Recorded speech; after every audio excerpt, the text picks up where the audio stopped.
Hey everybody, how's it going? This is Jeff coming at you with another Mindset Monday. And today I just want to come on and briefly remind you that life, as well as entrepreneurship, is a marathon and not a sprint.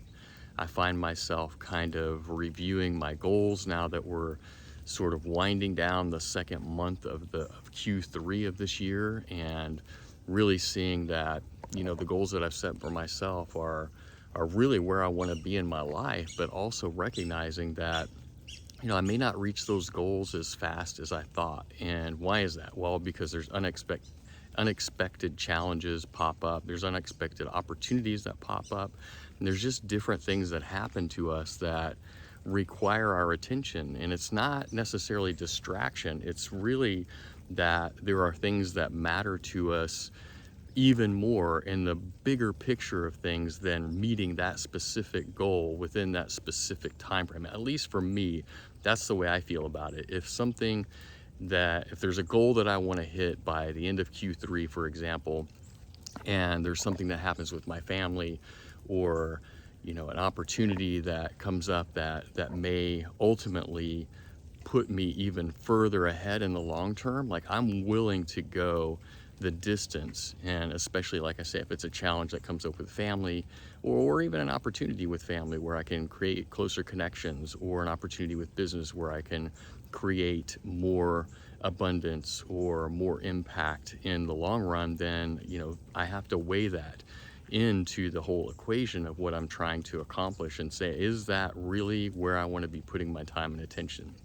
So I think right now, and sliding into the end of the second month of Q3, is a great opportunity for all of us to look at the goals, the quarterly goals and the yearly goals that we've set out for ourselves, and say, hey, is it worth it for me to sprint towards the end? Because maybe that's worth it. Maybe you can, conjure and muster the energy and everything that it takes to make those things come true.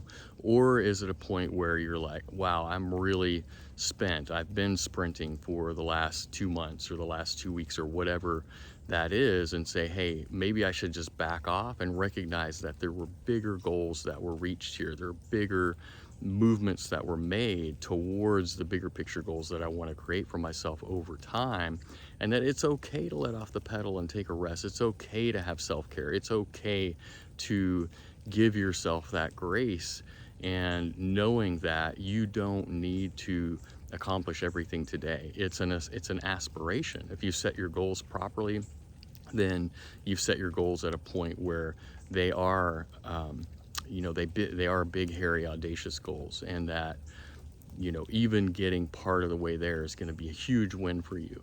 And if you just continue to aspire to those bigger and bigger things, then I think, for me at least, it makes more sense when these things don't come to fruition in the time and in the way that I had expected or I had desired. Then I can be okay with that, and I can just move on, and I can do what I need to do to take care of myself, take care of my family, and to guard the opportunities that I have for the long term, and not get too stuck up on one thing or the other. It's like, well, I didn't get, to this specific number on my income goals. I didn't get to this other specific thing.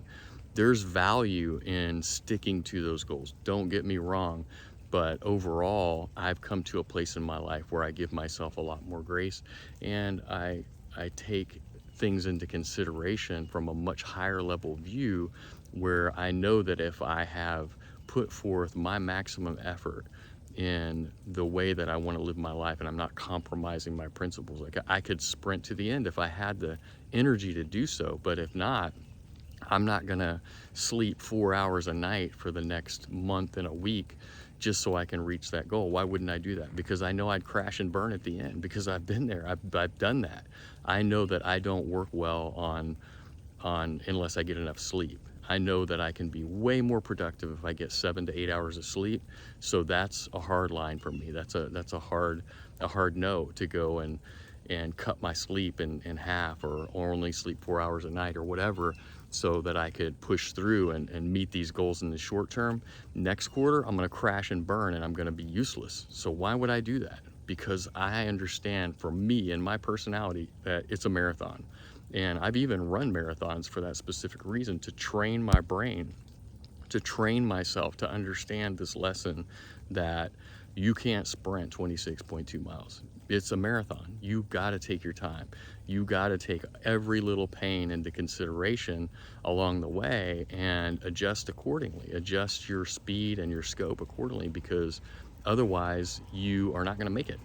And in running those marathons, it really solidified and brought home the fact that that's the way I operate, and that's the way that it's going to be the healthiest for me, and that's the way I'm going to get the most benefit in the long run, because I'm taking my time and I'm honoring myself. I'm honoring where I'm at. I'm honoring my capabilities, and I'm honoring the challenges, the unexpected challenges that come up along the way. And I'm honoring my ability or inability to meet those challenges. And I'm continuing to learn and grow at a very, very steady, very, very accelerated clip. And once I reach that back to flow that I talk about a lot, that's why I feel in flow. That's why I focus on flow, because then it's less about that destination. It's less about that number that I put on the piece of paper. It's less about all of that. And it's less about being so hard on myself that if I didn't meet that, I'm gonna waste my energy beating myself up at the end of the quarter because I didn't meet that. It's not about all that. It's about staying in this consistent, positive, happy, healthy mindset, and staying healthy physically by getting enough sleep, by taking care of myself, by exercising. All these things play into the fact that I'm succeeding. I've succeeded on my overall goals, even if I didn't reach that monetary goal or that specific number goal, whatever. So that's what I have for you today. I think this is a great opportunity to kind of check in with yourself and see where you're at as we roll up on the the final weeks of this quarter, and try to assess, is it time for me to sprint? Have I been resting the last 6 weeks or the last 8 weeks, and I have that gas in the tank to go and sprint now? Or have I been sprinting the whole time, and I'm still not getting exactly, I'm not on track to get to my goals and to meet my goals? Well, is it time to back off? Is it time to give myself that grace? Or am I ready to put the pedal to the metal and roll? And that's going to be different for all of us. That's going to be different for all of us. So take stock of where you're at, honor yourself, honor where you're at, and do what's best for you. All right, life and entrepreneurship is a marathon, not a sprint, but you can always sprint sometimes. We'll see you on the next one. Peace.